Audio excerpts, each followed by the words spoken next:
Hi friends.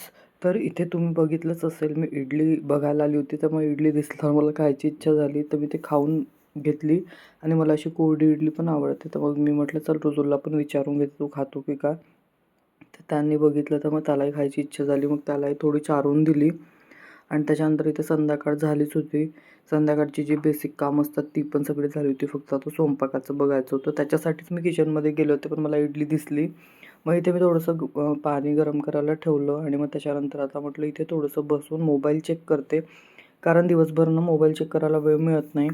मग इथे संध्याकाळच्या टाईमला थोडंसं आपलं निवांत बसायचं आणि मग अर्धा तास थोडासा मोबाईलला द्यायचं. कारण दिवसभरात मोबाईलमध्ये काय काय होते ते बघायला म्हणजे वेळ हेच काढावं लागते इथे. मग म्हटलं इथे आपलं हे पिणंही होते आणि मोबाईल पण बघणं होते. रुजूल खेळत होता. मग त्याच्यानंतर मला स्वयंपाक पाणी सगळं करायचं होतं. तर इतकंच होतं आजच्या व्लॉगमध्ये. कसं वाटलं नक्की सांगा.